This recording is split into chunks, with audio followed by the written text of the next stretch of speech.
With me, I have House Finance Committee Chair, Democratic Representative April Berg, and the ranking Republican member on the committee, Representative Ed Orcutt. Thank you both for your time today. Chair Berg, let's start with you.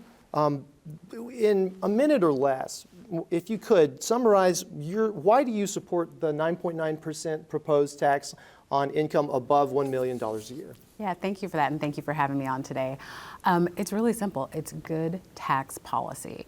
An income tax is a fair, progressive way to do taxes on individuals in our state. We have had an upside-down tax code for years in this state, and this is the first step, and I will admit it's an incremental step to getting to a more fair and balanced tax code. We've also seen some historic legislation, I guess is the best way to call it, coming from our federal folks. And this was an opportunity to say, you know, we've got to figure out a way to make our tax code more fair, take care of more Washingtonians, focus on things like education, healthcare, public safety.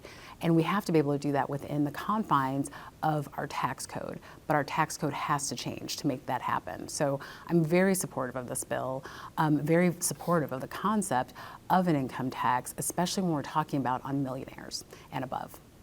And Representative Orcutt, you oppose this policy in a minute or less. Can you summarize your opposition? Absolutely. You know, first of all, define fair. Second of all, you know, she used the term balance.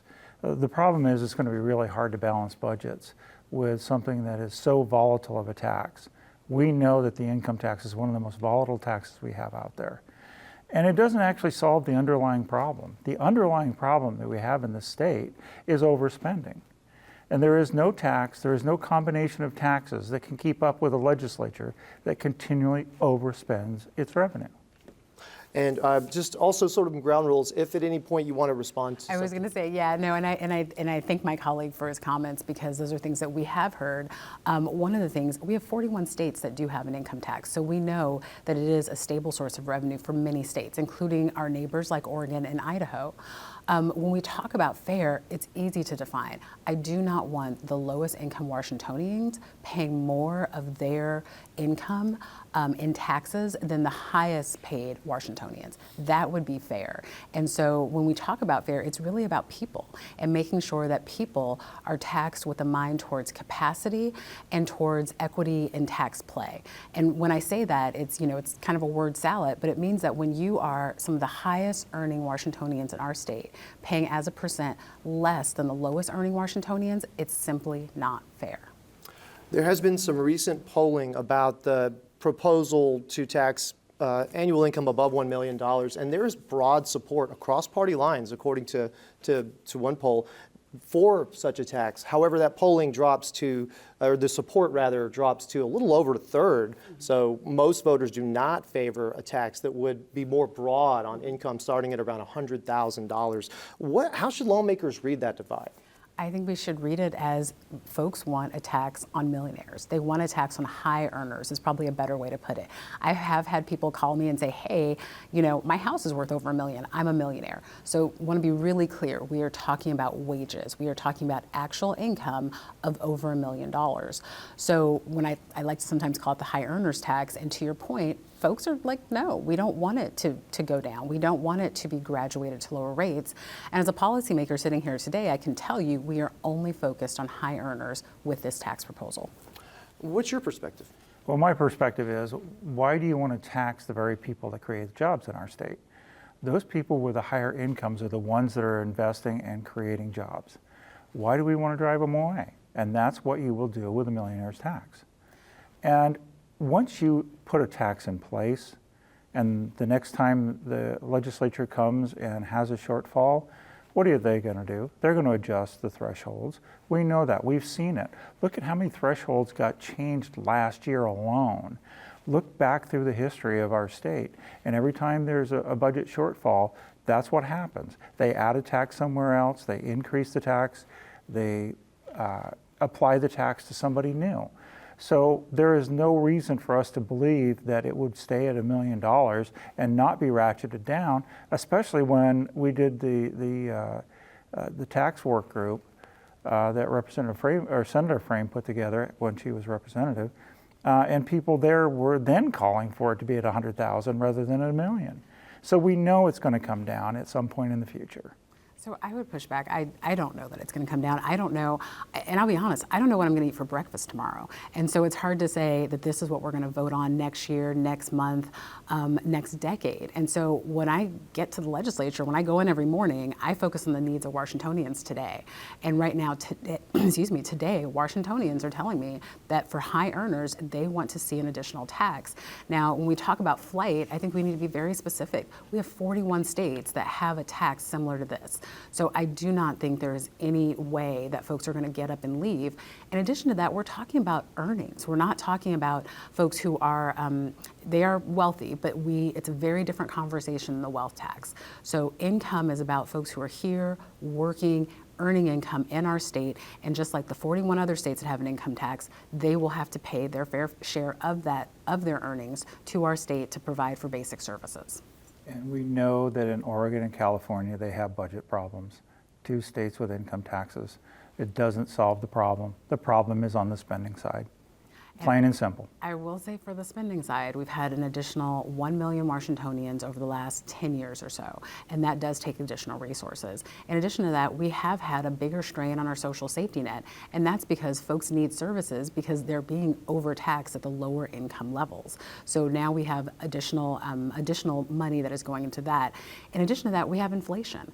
And so there are very specific reasons why our budget has grown, and it's not because we are just simply spending the spend. We're spending on people. We're spending to save lives, to create housing, and to get good education for all Washingtonians. The reason the cost of living is so high in this state is because of policies that have been passed by the state legislature over the last decade or more.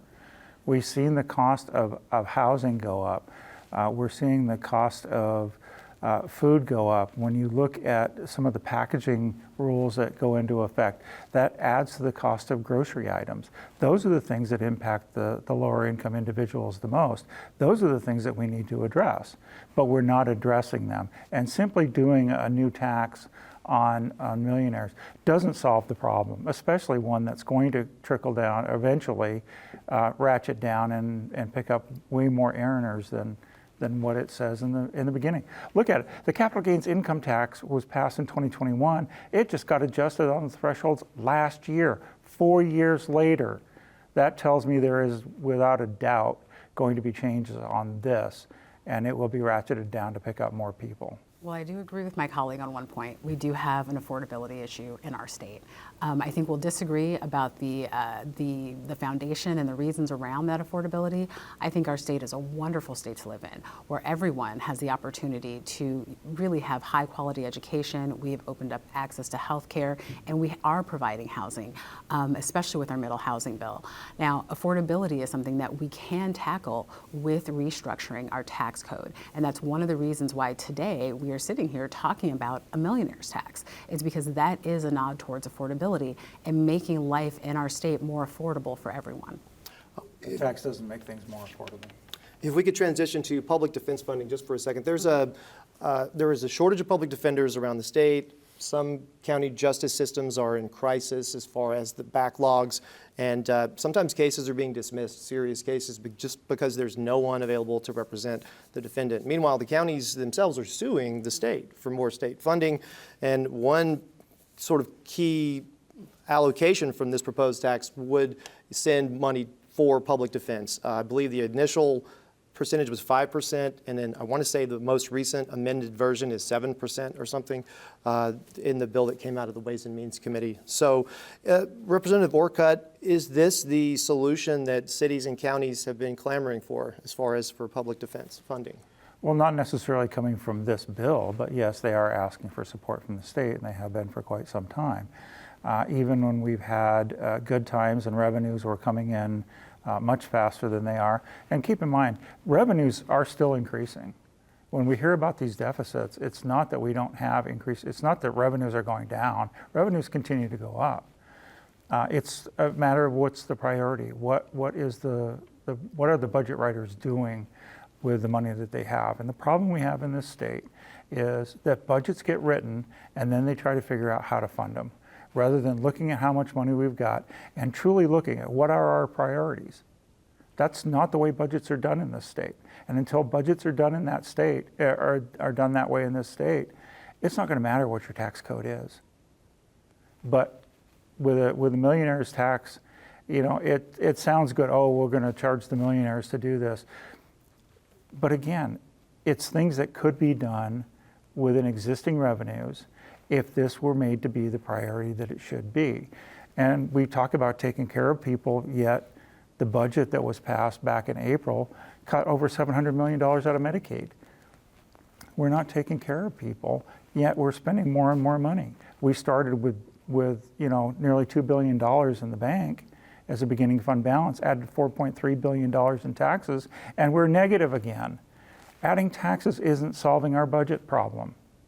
And that's what we need to do, is we need to get down and we need to solve our budget problem. And that's too much spending. Take and look at what our revenues are, then figure out what your priorities are within that. And I would hope that public defense would be one of them. What's your take on that? So a couple things. One, it's a very finite pie that we're dealing with. So when you look at our paramount duty, which is education, and that takes over 50% of our budget, just off the top. And so I always have to push back around spending, because we spend on people, we spend on taking care of people, we spend on saving lives. And we had to make some extremely difficult choices last session that did impact people and impact lives, because we simply don't have the tax structure to take care of all Washingtonians in the way that we would like. And so spending is people. Spending is not, we are not throwing money out the back door. We are throwing money into systems that are taking care of people. One of those systems is our prosecutors, and is the county relationship to defense and public defense. And so when the bill was introduced, it had a nod towards counties. To your point, it was 5% to counties. It's up to 7%. It includes cities now. And I think that's very, very important. It's another obligation. We were taken to court. We did have a judgment that said this is something as a state we must prioritize and do. So again, we are paying for something that is very important to community, very important to our state, but we got to figure out a way to pay for it. And I constantly push back. We do not have a spending problem, but we do have to take care of people with our resources. And our resources have to be fairly, we have to have a system of fairness in our tax code. In terms of feedback from constituents, this question is for both of you, but we'll start with you, Chair Berg. Are you hearing more concern about the potential cuts in services, or more concerned about the cost of living and the tax burden? I am hearing more concern about the cuts. I am hearing from terrified constituents that more basic services will be cut, not just because of the budget situation we're in our state, but because of some of the horrific legislation coming out of the federal government. We are truly trying to take care of folks, making sure that all needs are met. Constituents know, my constituents know, that cuts are the most regressive thing we can do. When we talk about a regressive tax code, cuts are the most regressive. The other thing I'm hearing from constituents, I have a lot of small businesses and businesses in general in the 44th, talking about the regressivity of our B&O tax code. And I will be the first to admit that that is equally as regressive as sales tax is for individuals. So one of the commitments I've made to our business community and to folks in my district is to really look at our B&O tax code, much like the tax structure work group did, to see how we can go to a less regressive code for our businesses as well. It is just an all hands on deck moment. And this is the first step in what's going to have to be incremental change to our tax code to better serve Washingtonians. What are you hearing from constituents? We're not putting people first. If we cut $700 million out of the budget on Medicaid, and those cuts, and we'll keep hearing this, that it's because of the federal government cuts. It's not the federal government cuts. Do you know our budget was passed in April of last year? It went into effect on July 1st. H.R. 1, which everybody blames for all of our cuts, H.R. 1 didn't go into effect until 3 days, or didn't even get signed into law until 3 days after our budget went into effect. So those cuts were made 2.5 months or more before H.R. 1 even got signed into law. So when we talk about budgets and helping people, so over $700 million was cut out of Medicaid. Aren't those the people that we're saying that we're trying to prioritize? It's not. What I'm hearing from constituents is do a better job spending the money you have. Stop increasing taxes. We're taxed to death. We are taxed to death. I've got people who are saying, any more taxes and we're leaving the state. And I've heard from constituents who have left the state because fuel prices are less expensive in other states. There's no income tax in other states. Property taxes are less in other states. and just the affordability of goods at the grocery store are less, it's more affordable in other states. They cost less in those other states. And so people are complaining about what our taxes are now. They're saying, don't tax more and don't tax with an income tax, because we are sure that those thresholds are going to be ratcheted down and pick up more and more people. Don't do it. That's what I'm hearing from my constituents. So am I hearing healthcare for all? Is that, because I was like listening to what you're saying, and I want to make sure, because I think as a state, I agree those Medicaid cuts were devastating, and I hated the fact that we had to go down that path to allocate the resources that we had in that moment. We knew HR 1 and those cuts were coming. We knew what the federal government, in fact, they had tried to take away funding while we were in session in different ways. So we knew what we were up against, and so we knew as we were doing that budget what was coming down the pipeline. But what the thing about taxes is taxes provides for people. Taxes are not just there just to be there. They are there for community. They are there for healthcare. They are there for education. And my goodness, are they there for public safety? When I look at my cities and my counties' budgets, the majority of those budgets go to public safety. And I am not saying that they shouldn't, but I'm simply saying that's what this money is used for. When I hear someone say, we don't want to pay taxes, the first thing that goes through my mind is I don't want to pay my police officers. I don't want to pay my firefighters. I don't want to pay my teachers. That's where taxes go. Taxes go to help people. They go to pay people. They go to keep the literal lights on the streets that we don't want darkened. And so when I hear people say, I'm going to go to this other state, and interesting enough, I talked to a colleague in North Dakota who had talked about folks who had come during the pandemic from our state, because they do have a much different, lower taxes. They don't have the services. And those folks were stunned. They were like, well, what do you mean? My kiddo's in special ed, and these are the services I'm expecting. They don't have the tax base to provide the services for people. And so taxes equal services. They are not just pie in the sky doing it just to do it. And I can't overemphasize that, especially in a moment in our country where we're truly in crisis from our federal government saying, you know what, we are a donor state. We give more to the federal government than we get. And so we're at a point now where we are looking at every dollar, understanding that we are on our own to pay for critical services as we move forward with this existing administration. You cannot talk about one thing without the other. If you want to respond briefly, please do, but then I want to transition to a couple of topics. Our budget problems are of our own legislature's making. The affordability crisis that we have in our state is our own legislature's making.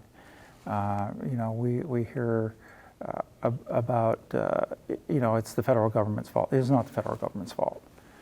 It lies right here in Olympia, and this is where a lot of these things need to be fixed. Changing the tax code doesn't fix it. Repealing some of the regulations, lowering the tax burden, that's what will fix the affordability crisis.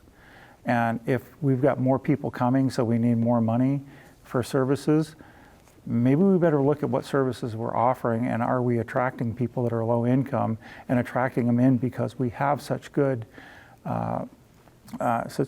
welfare programs.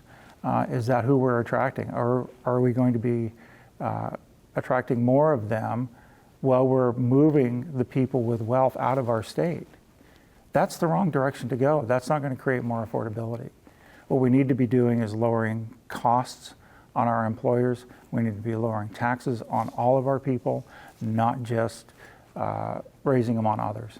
And I just want to be clear, though, special ed's not welfare. Like those are when I gave that and example. I don't mean yeah, special no, ed no. to be But welfare. but I just want to make sure, because there are services that are social safety net services, and then there are services that are super necessary to people's basic lives. In other states, what you would have is more money to fund critical services in that community, because now you've got a bigger burden. What happens in our state, the state has to come in and help our public schools and help our cities and counties with the additional burden of more people. We are attracting the right people. Every Washingtonian that moves here is the right person. They're my constituents, they're my friends, and sometimes they're even my family that I've talked into coming here because I love the state. But what I am saying is that we need services in this state, like public schools, public hospitals, parks, and all the good things. Our state is beautiful because of the Washingtonians who choose to be here and who have always lived here. So I want to transition came because there was not an income tax. I want to transition to this is closing now. If you could, in very briefly, summarize the penny proposal, the penny's being phased out, you've got a plan for it, and then your Yes. closing thoughts, then I want to hear your capital gains prepay bill and your closing thoughts. Okay, so I think we can agree on the penny bill. So the federal government has decided to stop minting pennies. And yes, pennies do cost more to make than they do than a penny. Unfortunately, the federal government did not give the states guidance, federal guidance into how to round. So let's say that you're paying and your amount comes to 0.01. Well, we no longer have that penny, to work with that situation. So how do you round? My bill does symmetrical rounding, depending on where you go. If it's a 1 or a 2 or a 8 or a 9. That said, what I really want to emphasize is the bill's about certainty. Certainty for our small businesses, certainty for our assessors so that when they're rounding, they're not giving a gift to public funds. Certainty for our customers so that they know a merchant is not just willy-nilly rounding to the next zero or the next 5 cents. So I would have loved the federal government to give us guidance, much like in Canada when they went to a similar one. I agree with getting rid of the penny. It's probably good fiscal policy long term, but the guidance was what we really needed. So this bill addresses that for our state, and I hope other states look at it and say, yeah, this is what we should do as well. And then your proposal would give people that owe state capital gains tax additional options.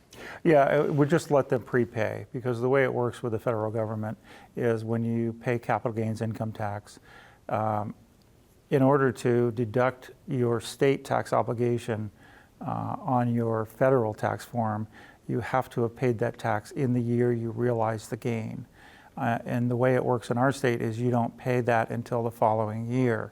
So what this does is this allows people to prepay that tax so that they actually pay it in the year they got the gain, so they get the benefit from the federal tax code. So. Well, we are out of time. We'll have to leave it there. Representative Orcutt. I was going to say thank you for that bill. It's a really good bill, Rep. Orcutt, so thank you so much. And thank you both for your time. We do appreciate it.